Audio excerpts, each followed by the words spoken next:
చేద్దాం ఫిబ్రవరి 7న జరగబోయే 1000 గొంతుల లక్ష డబ్బుల కార్యక్రమాన్ని. హలో మాదిగా, జై మాదిగా, జై మాదిగా, జై మాదిగా, జై మాదిగా. వర్ధిల్లాలి మాన్యశ్రీ మందకృష్ణ మాదిగ గారి నాయకత్వం, వర్ధిల్లాలి, వర్ధిల్లాలి, వర్ధిల్లాలి మందకృష్ణ గారి నాయకత్వం, వర్ధిల్లాలి, వర్ధిల్లాలి. జై మాదిగా, జై మాదిగా, జై మాదిగా, జై మాదిగా, జై మాదిగా, జై మాదిగా. ఈ నెల 7న హైదరాబాద్ మహానగరంలో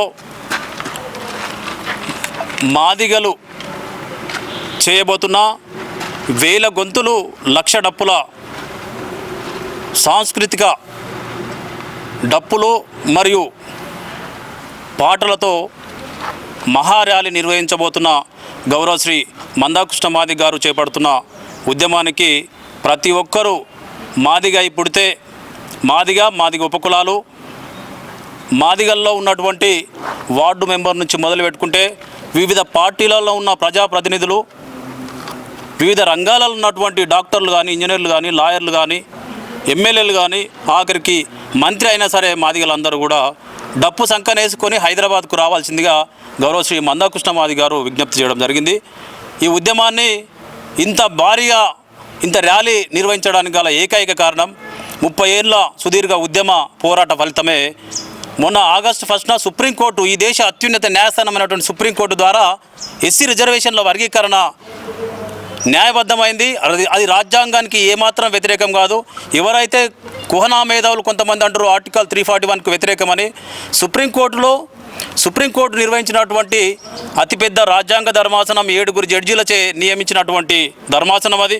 ఆ ధర్మాసనం ఇచ్చిన తీర్పునే వీళ్ళు తప్పుపడుతారంటే మరి వాళ్ళ మేధావితనం, వాళ్ళ ఇంటెలెక్చువాలిటీ ఎక్కడుందో, వాళ్ళు ఏ విధంగా అంబేద్కర్ హైట్స్ అవుతారో ఒకసారి వాళ్ళు ఆలోచన చేసుకోవాలి. మాల మేధావులారా, 30 ఏళ్ళ సుదీర్ఘ ఉద్యమ పోరాటంలో ఎన్నో కమిషన్లు వేసినాయి. ఒక రాష్ట్రానికి దాదాపుగా 2 కమిషన్లు వేస్తే అన్ని కమిషన్లు కూడా ఎస్సీ రిజర్వేషన్ల వర్గీకరణ అనేది న్యాయబద్ధమైంది. షెడ్యూల్డ్ కులాలలో ఉండే అట్టడు కులాలకు ఈ రిజర్వేషన్లు అందలేదని చెప్పేసి మందకృష్ణ మాదిగ గారు పుట్టకముందు 1964లో కమిషన్ వేస్తే 65లో ఇచ్చిన రిపోర్టు మేరకే ఈ నివేదికల చాలామంది వివిధ రాష్ట్రాలలో ఉత్తరప్రదేశ్లో చెమార్లను, మహారాష్ట్రలో మహార్లను, ఉమ్మడి ఆంధ్రప్రదేశ్లో మాలలను ఈ రిజర్వేషన్ల జాబితా నుంచి తీసేయాలని చెప్పేసి ఎన్నో కమిషన్లు ఇవ్వడం జరిగింది. అయితే బలిసిన వాళ్ళు ఇంకా బలిసిపోతుంటే ఈ షెడ్యూల్డ్ కులాల వాళ్ళు ఇంకా రిజర్వేషన్ కాదు, కనీసం విద్యా సంస్థల మెట్లు కూడా ఎక్కలేని కులాలు ఈ జాతిలో ఉన్నాయి. ఇవన్నిటికీ సామాజిక న్యాయం దక్కాలంటే ఖచ్చితంగా షెడ్యూల్డ్ కులాల్లో ఈ రిజర్వేషన్ల వర్గీకరణ అనేది జరగాలని చెప్పేసి సుప్రీంకోర్టు ఇవ్వడం జరిగింది. అయితే దేవుడు వరం ఇస్తే పూజారి వద్దన్నట్టు ఒక్కసారి తీర్పు వచ్చిన వెంబడే ఈ రాష్ట్ర ముఖ్యమంత్రి గారు రేవంత్ రెడ్డి గారు నిండు అసెంబ్లీ సాక్షిగా దీన్ని అమలు చేస్తా అని చెప్పేసి దేశంలోనే మొట్టమొదటిసారిగా అమలు చేసి మాదిగ ఉపకులాలకు ప్రస్తుతం జరుగుతున్న నోటిఫికేషన్లోనే దీన్ని అమలు చేస్తా అని చెప్పేసి హామీ ఇవ్వడం జరిగింది.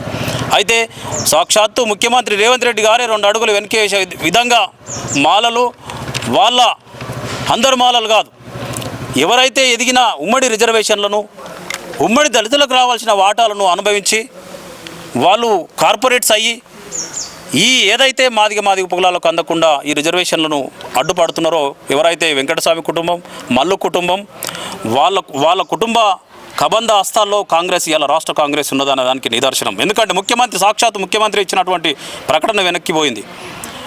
వాళ్ళు కాదు కదా, వాళ్ళ తరం కాదు, ఇంకెవరు వచ్చినా ఈ ఉద్యమాన్ని ఆపలేరని చెప్పేసి ఖచ్చితంగా మాదిగలు ఏకమైనరు.